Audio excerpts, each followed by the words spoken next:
بسم اللہ الرحمن الرحیم۔ پارٹ 6، اسلام کیا ہے؟ تالیف حضرت مولانا محمد منظور نعمانی نور اللہ مرقدہ۔ حضرت نے اسلام کو سمجھنے کے لیے 20 اسباق لکھے ہیں۔ آج دوسرا سبق پڑھا جا رہا ہے۔ دوسرا سبق نماز کی اہمیت اور اس کی تاثیر۔ اللہ و رسول صلی اللہ علیہ وسلم پر ایمان لانے اور توحید و رسالت کی گواہی دینے کے بعد سب سے پہلا اور سب سے بڑا فرض اسلام میں نماز ہے۔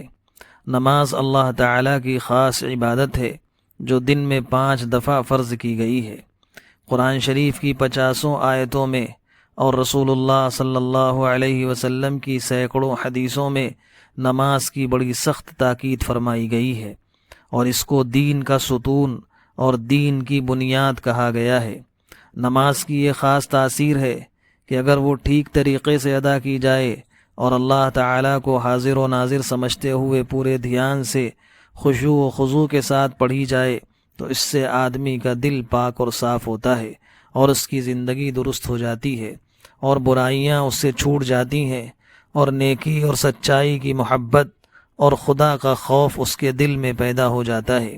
اسی لیے اسلام میں دوسرے تمام فرضوں سے زیادہ اس کی تاکید ہے، اور اسی واسطے رسول اللہ صلی اللہ علیہ وسلم کا دستور تھا کہ جب کوئی شخص آپ کے پاس آ کر اسلام قبول کرتا تو آپ توحید کی تعلیم کے بعد پہلا عہد اس سے نماز ہی کا لیا کرتے تھے۔ الغرض کلمے کے بعد نماز ہی اسلام کی بنیاد ہے۔ نماز نہ پڑھنا اور نماز نہ پڑھنے والے رسول اللہ صلی اللہ علیہ وسلم کی نظر میں۔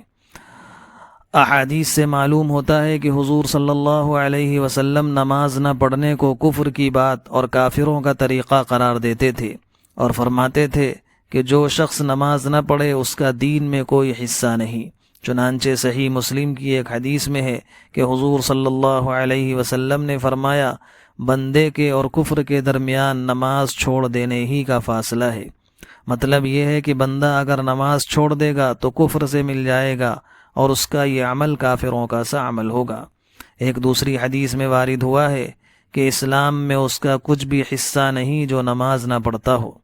نماز پڑھنا کتنی بڑی دولت اور کیسی نیک بختی ہے، اور نماز چھوڑنا کتنی بڑی ہلاکت اور کیسی بدبختی ہے، اس کا اندازہ کرنے کے لیے رسول اللہ صلی اللہ علیہ وسلم کی یہ ایک حدیث اور سنیے۔ ایک دن رسول اللہ صلی اللہ علیہ وسلم نے نماز کی تاکید فرماتے ہوئے ارشاد فرمایا، جو کوئی نماز اچھی طرح اور پابندی سے ادا کرے گا تو اس کے واسطے قیامت میں وہ نور ہوگی اور اس کے لیے ایمان اور اسلام کی دلیل ہوگی اور نجات دلانے کا ذریعہ بنے گی، اور جو کوئی اس کو خیال سے اور پابندی سے ادا نہیں کرے گا تو وہ اس کے لیے نہ نور ہوگی نہ دلیل بنے گی اور نہ وہ اس کو عذاب سے نجات دلائے گی، اور وہ شخص قیامت میں قارون، فرعون، حامان اور ابی ابن خلف کے ساتھ ہوگا۔ بھائیوں، ہم میں سے ہر ایک کو سوچنا چاہیے کہ اگر ہم نے اچھی طرح اور پابندی سے نماز پڑھنے کی عادت نہ ڈالی تو پھر ہمارا حشر اور ہمارا انجام کیا ہونے والا ہے۔ نماز نہ پڑھنے والوں کی میدان حشر میں رسوائی۔ نماز نہ پڑھنے والوں کو قیامت کے دن سب سے پہلے جو سخت ذلت اور رسوائی اٹھانا پڑے گی اس کو قرآن مجید کی ایک آیت میں اس طرح بیان فرمایا گیا ہے، یوم یکشف عن ساق ویدعون الی السجود فلا یستطیعون خاشعۃ ابصارهم ترہقهم ذلہ وقد كانوا يدعون الی السجود وهم سالمون۔ اس آیت کا مطلب اور خلاصہ یہ ہے کہ قیامت کے دن جبکہ نہایت سخت گھڑی ہوگی اور شروع دنیا سے لے کر قیامت تک کے سارے انسان محشر میں جمع ہوں گے تو اللہ تعالیٰ کی ایک خاص تجلی ظاہر ہوگی، اور اس وقت پکارا جائے گا کہ سب لوگ اللہ کے حضور میں سجدے میں گر جائیں۔